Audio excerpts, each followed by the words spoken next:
Capítulo 4. Consecuencias del mal uso del espiritismo. No voy a catalogar las consecuencias del mal uso del espiritismo. No se escribe ya para prevenir, sino para corregir a los que están en la transición y porque esto es, a modo de memoria, para que rememoren todos en la vida feliz del séptimo día, hasta donde llegó la insidia y la hidrofobia en los detractores de la causa única y puedan así los espíritus, en sus desdoblamientos cuando encarnados, llevar la medicina a los mundos donde van los detractores, para corregirlos allí al llegar este único credo del universo, porque nos compete a nosotros hijos de la tierra llegar a ellos como mayores, como a nosotros llegaron nuestros mayores, pues todo en el universo es armonía y reciprocidad por mandato de la ley, suprema y única de amor. Voy pues, a señalar algunas consecuencias, las más grandes que ocasiona el mal uso del espiritismo, las que servirán de ejemplo para apreciar todas las demás. La más grave y funesta consecuencia del mal uso del espiritismo es, el engaño de sí mismo. La generalidad de los hombres aceptan en principio el espiritismo por su verdad de la inmortalidad y la no condenación, desde que es un axioma la reencarnación. Un alma abrumada por los remordimientos de su prejuicio religioso social, oye la saludable doctrina y se siente renacer. Esto no es más que la operación que el médico se ve precisado a hacer a muerte, o vida, pero que sale bien de su expuesto trabajo. Más luego descuida las consecuencias el enfermo, porque se le dijo que la operación fue feliz, que aquel mal ya no lo mata, y como siente el alivio, olvida o descuida que cada molécula sacada de su organismo y que baja a la tierra, tienen afines en el cuerpo. El enfermo no sabe este pormenor esencial y por lo tanto ignora el resultado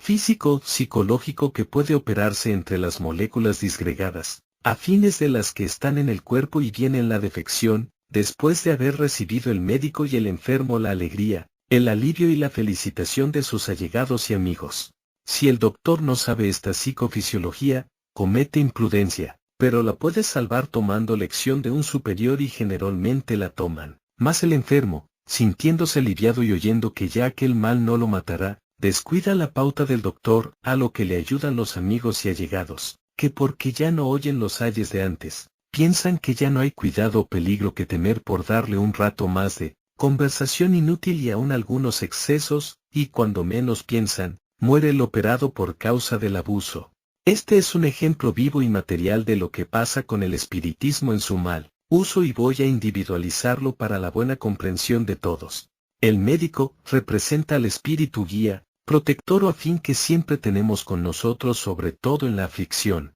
que sin saberlo los evocamos y atraemos ya que por su ley y deber nos acompañan en todo instante uno u otro y en los casos de aflicción, todos. En este ejemplo, el enfermo representa un alma dolorida por los remordimientos, por sus hechos, por sus dudas, por sus prejuicios y está abrumada por un terrible sufrimiento, que no puede echar de sí. Este sufrimiento puede ser por infinitas causas, pero el hecho verdad es, que el espíritu encerrado en el alma, no está conforme ya con su conciencia y tira continuamente de los hilos de sus instintos y llama a su conciencia al reconocimiento del encerrado espíritu, pero tiene que tirar de su alma el tremendo caparazón creado y esto ha de dolerle, y porque le duele, se resiste. Pero el espíritu tiene ya necesidad de salir de su encierro y continúa, aumentando los dolores hasta que por fin esa alma se decide a la operación, a la amputación de su cáscara en la que están los mismos instintos y derechos.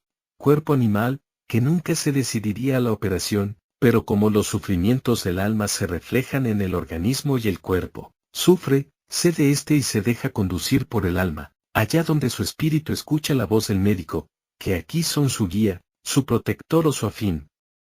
Y se hace la operación, en una comunicación, en una conferencia, o en una lectura que le abre su cáscara y ve la causa de sus sufrimientos y recibe el consuelo, quedando en la beatitud. Pero he aquí a los amigos imprudentes, el cuerpo del hombre, que viéndose libre de dolores, de angustias y aun de prejuicios, se ensancha en la beatitud de su alma y ésta cree que ya no corre el peligro de muerte, porque ha visto que es inmortal, que renacerá de nuevo, y no precave que todos aquellos pensamientos de soy inmortal, renaceré y enmendaré mis pasos porque elegiré mejor ambiente y prepararé las cosas al cumplimiento de mi deber, no precave, repito, que aquellos pensamientos son errores nuevos porque lo primero que debe pensar Es, en la justicia, y ésta por tener un deber ineludible, sigue abrumando al alma, porque aquellas moléculas que dejó en la operación de rasgar la cáscara, son instintos no dominados y reclaman su derecho de satisfacerse y han quedado en el cuerpo y muchas veces pueden más en los hechos que los propósitos del alma en la beatitud,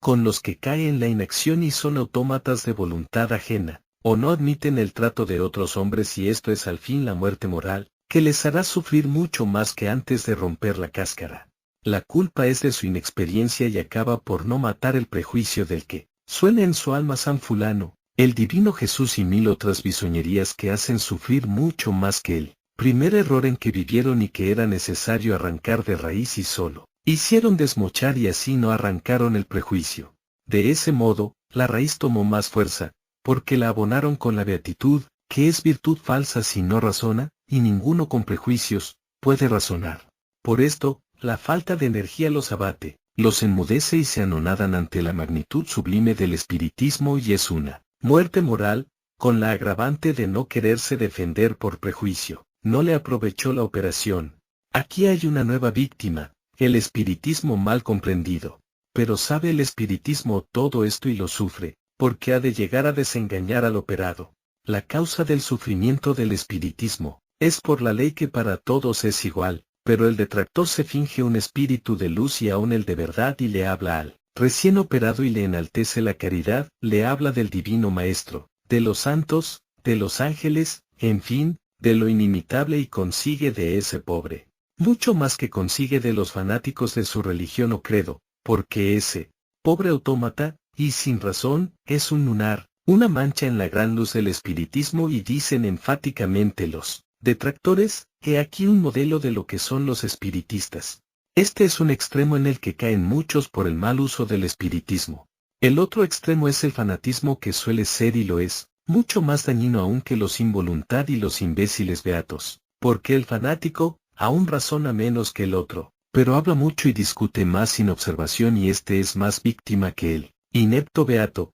porque está siempre impresionado de la hidrofobia de los furibundos detractores y es continuamente el contradictor, el turbulento en las reuniones y hace de un centro, un manicomio. Unos y otros entienden mal la libertad, unos y otros son instrumentos del detractor y la mayor parte de los adeptos del espiritismo pasan por uno de los dos caminos, que entre los dos conducen a todas las tontunas, gazmoñerías y desaciertos. En mi examen buscando a Dios en su asiento, encontré que el espiritismo es el único asiento del Dios amor, al que tuve que confesarle que el espiritismo estaba tísico de tanto sufrimiento y así es. El espiritismo no es religión, no es fanatismo, no es ignorancia. El espiritismo es reconocimiento en espíritu y verdad al Creador. Pero es necesario antes y primero amar al hermano, sin lo cual no se puede amar al Padre del que no amamos. El espiritismo no puede coyundarse con el error, porque Él es la verdad eterna, porque es la vida, no puede amparar ni admitir la ignorancia, porque el espiritismo es la sabiduría, no puede adorar lo físico ni sentarse en ello, porque el espíritu es la eterna metafísica, que es la matemática pura, porque suya es la razón, por esto, no puede apadrinar y no apadrina a los que no razonan, beatos o fanáticos que son el microbio que causó su tisis, por lo que hoy se rasga sin miramientos el crepúsculo y con la luz omnipotente del espiritismo solidarizado, se mata el microbio por el fuego de las lenguas anunciadas, y sobre todo, por el fuego del amor al que nada ya puede resistir y, la tisis del espiritismo es curada con la muerte del microbio espiritualismo, engendrado como amalgama de todas las religiones, que ninguna pudo, ni jamás podrá probar su derecho divino, ni la verdad de sus credos, y como lo sabían, se agarraron en el último extremo, desesperados al espiritualismo, que nació y no llegó a ser hombre, porque la tisis del espiritismo se atajó en el primer grado en el que estaba, cuando se hizo el juicio, siendo entonces condenado el espiritualismo, con más rigor que entre todas las religiones. Con ello la tisis del espiritismo, quedó curada para siempre. El espiritismo llama a todos, porque es la comuna universal, pero para llamarse el hombre espiritista, ha de ser limpio de prejuicios, no ha de ver objeto de adoración más que en el Creador y en los hombres todos, a su hermano, y en cuanto a los espíritus, reconocerá mayoría, cargo, sabiduría y progreso, pero aún sobre el espíritu de verdad, ha de ver sucesión de cargos y ha de tener la viva aspiración, el propósito firme de pasar de allí porque, además de que nos está mandado, esa emulación es justa y en ello se reconoce mejor la mayoría y el progreso, infinito pero en todo ha de primar la razón y de ella ha de nacer la fe en la solidaridad espiritual, con la que todo lo podéis, hasta lo que esté dentro de la justicia, pues fuera de esta, nada conseguiréis, ni nada ni nadie, ni aun el Padre os lo puede dar, y así debéis primero conoceros anatómicamente a vosotros mismos en las tres entidades del cuerpo, alma y espíritu, sin cuya base, no podréis sentar vuestro edificio. Todos los que levantéis caerán como si fueran de azúcar con agua al pie, porque sólo el conocimiento de sí mismo es roca diamantina sobre la que todo se quiebra y el edificio queda impune. Ved pues, que no hay necesidad de señalar mayores males causados por el mal uso del espiritismo, que la beatería o el fanatismo en que caen los más y de cuyos dos extremos nace el engaño que se hacen de sí mismos. Por lo que yo os digo, que no toméis el espiritismo como calmante, sino como sinapismo revulsivo, el que no tenga valor para ello, vale más que no lo tome.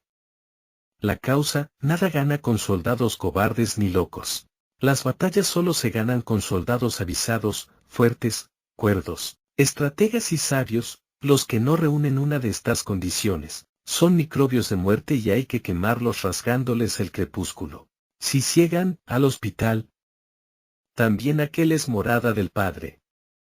Y cuando curaran, porque curarán, bendecirán la acción fuerte que les rasgó el crepúsculo. Podría decirse por alguno después de lo expuesto, pues si tan peligroso es el espiritismo, bueno es no exponerse y militar donde me enseñaron de niño. Esto os lo han dicho las religiones y lo recomiendan así. Voy a deshacer ese terrible error, preguntando, ¿quién es capaz de detener el progreso? Sabed, que para detenerlo, la cristianísima Iglesia, levantó la Inquisición, inventó los venenos, usó el puñal y los potros, la ponzoña y la calumnia y tiró por millones los hombres a las hogueras. ¿Y qué?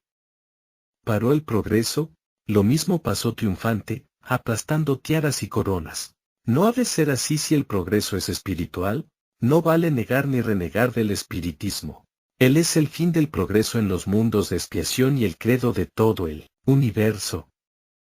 Podréis resistir la ley todo el tiempo que queráis dentro del término del designio absoluto, pero cuando llega el momento de la justicia y ésta es concedida a la mayoría, que llegó a serlo desde el uno solitario, conquistando el terreno milímetro a milímetro y cayendo sacrificados por la cicuta, por la hoguera, el potro, la espada o la cruz, concedida la justicia, se dice por ella. El espiritismo es el credo y él se implanta porque es la ley universal del infinito, de mundos regenerados arriba. El que lo acepte, sea bienvenido, el que no lo admita, no cabe en esta morada, elegir en justicia y libertad. Ya veis que no hay imposición, pues todo se hace en voluntad, pero cedemos, queramos que no a la ley que es progreso. Pero de no haber aceptado el espiritismo, a ser detractor, prevaricador y mistificador, o degradado superchero del espiritismo hay tanta diferencia, como del que nunca pecó, al sanguinario Torquemada, Nerón,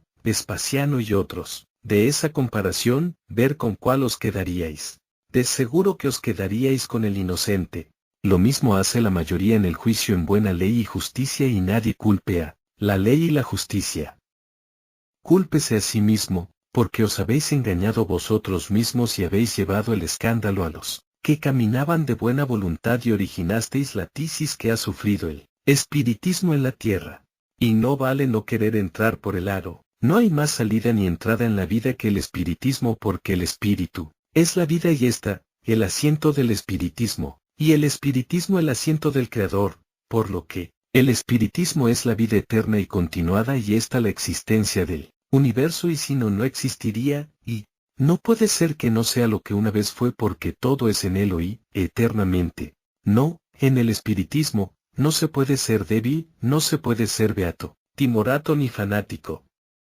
Porque el espiritismo es razón y esta es su fe, razonar y hacerse luz, para hacer obras que son fe viva. Lo demás es fe muerta, es fe de ciegos y los ciegos no pueden disfrutar de la vida, ni aun de la material. A esto se condenan los espiritistas beatos, timoratos, fanáticos, detractores, mistificadores y despreciables supercheros, a los que hoy llamamos espiritualistas. Deducir del mal que señalé en el mal uso del espiritismo, todos los otros males que se originan a la causa única y descubriréis al charlatán, al agorero, al adivino, al lucrador y la superstición, y todo ello es ocasionado por el engaño de sí mismo, por la timoracia y el fanatismo, que son las dos cosas principales que usa el detractor con su astucia para perder al hombre que vislumbró el camino de la luz y se empeña en extraviarlo, ya que lo perdió de su grey. La religión no perdona jamás. Mas hay un mal, el mayor de todos, que enumerar, y a propósito lo dejé para cerrar el capítulo, porque todos los otros males, aunque grandes, son migajas, comparados con el mal mundial que ha originado el mal uso del espiritismo, y, para lo cual digo, repitiendo aquí lo que en otros libros dije, que el espiritismo existe en la tierra, desde que aparecieron los hombres. Y digo esto, para que no se piense que el espiritismo nació con Moisés, que prohibió a los hombres su mal uso, pero que para eso les dio la ley escrita, ni nació cuando Kardec escribió su obra, prólogo de esta, que se da en el día de la justicia, sino que en Moisés se marcaba ya el fin de la noche y empezaba el crepúsculo que debía anunciar el alba en Jesús, por lo que éste predicó mucho la resurrección, que es el despertar del espíritu, porque la reencarnación ya se había enseñado, aunque fuese por la metempsicosis, ya que al hombre había que hacerle temer por su fiereza. Sí, el crepúsculo de la humanidad se marcó en Moisés y el alba en Jesús, para llegar del alba plácida al día refulgente que se avecinaba con el juicio de la mayoría, que Jesús y Juan anunciaron.